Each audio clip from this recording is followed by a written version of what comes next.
Most people who lose Bitcoin don't lose it because Bitcoin failed them. They lose it because of a mistake they made, a mistake that was completely avoidable. And the frustrating part is that these mistakes aren't complicated.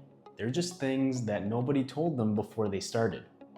So today, we're covering the 5 rules that will help you protect your Bitcoin. If you miss any one of them, you're taking a risk you don't need to take. So let's get into it. The first rule is an important one, and the one that most people ignore. See, when your Bitcoin sits on an exchange, the exchange holds the private keys, not you. That means that if they get hacked, go bankrupt, or freeze withdrawals, your Bitcoin is gone. And we've seen this play out over and over again. For example, FTX was one of the largest crypto exchanges in the world. But in November of 2022, it collapsed overnight. And billions in customer funds disappeared. Customers who thought they owned Bitcoin quickly found out that they just owned a number on a screen and a promise that was no longer being kept. And before FTX, there was Celsius. And before Celsius, there was Mt. Gox.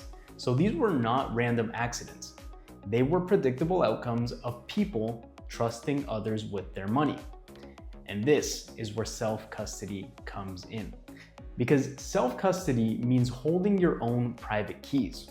This is where you really take control. There's no institution standing between you and your Bitcoin. Now, in self-custody, security is a spectrum. But the best place to start is always to just download a self-custody Bitcoin wallet app and get comfortable with the idea of truly holding your own keys. I'm gonna leave a few app recommendations in the description below so that you can try it yourself. Now, once you've done that, there's one thing above everything that you need to get right. Because when you set up a self-custody Bitcoin wallet, it generates a seed phrase. These are 12 or 24 regular English words in a specific order. Those words are the backup of everything. Think of it like a master key to a building. Whoever has that key can open every door.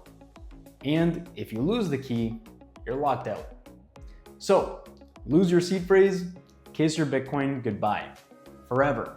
Because in Bitcoin, there is no customer support team or forgot my password links.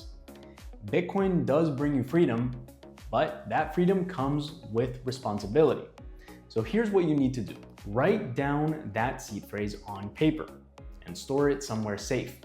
This means away from your phone and cloud providers or cloud encrypted safes. Don't take a picture of it or write it in your Apple Notes. Some people even go the extra mile and use metal backup plates that survive fire and flood. But whatever you choose, make it offline, physical, and secure. And one more thing on this topic. Anyone who has your seed phrase has your Bitcoin. So there is never a legitimate reason for any person, company, or support team to ask you for that seed phrase. If someone asks for it, they're trying to steal your Bitcoin. It's pretty simple. And that might sound obvious, but social engineering attacks, which is where someone convinces you to hand over your seed phrase, are one of the most common ways that people lose Bitcoin. And in the age of AI, these attacks are becoming more and more sophisticated because the asks comes in different forms. A fake support email, a message from someone pretending to be from a wallet company, a friend who got hacked, now being used to reach you. So the rule is simple. Never share it with anyone, ever. Even with your seed phrase backed up and protected, there's another risk that most people don't think about. See, telling people how much Bitcoin you own makes you a target. It doesn't matter if it's friends, family, social media, or strangers. Bitcoin held quietly is Bitcoin held safely. Because when you tell people you hold Bitcoin, you become a target for social engineering, physical theft, and manipulation. There have been many cases of people being physically abused, kidnapped, and attacked to hand over access to their wallets. And it happens way more than you think. I'll leave a super interesting video from Joe Nakamoto in the description for you to check out on this.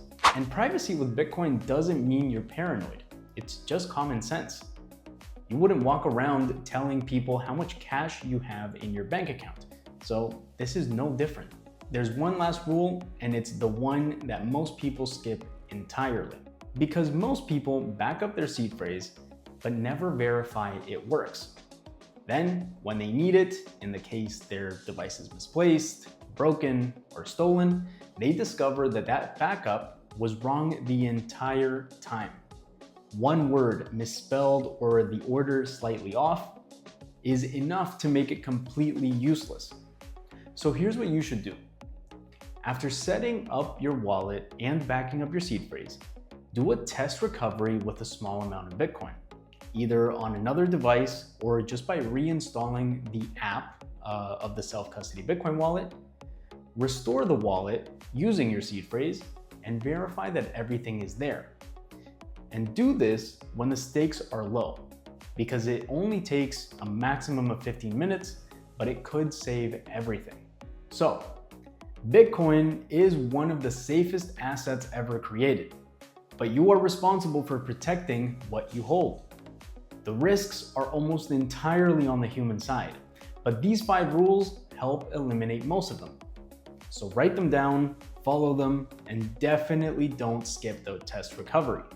And if you want to make sure that you're actually doing all of this correctly, we do one-on-one calls where we review your setup, find the gaps, and make sure your Bitcoin is properly secured. So use the link in the description to book your free 30-minute call.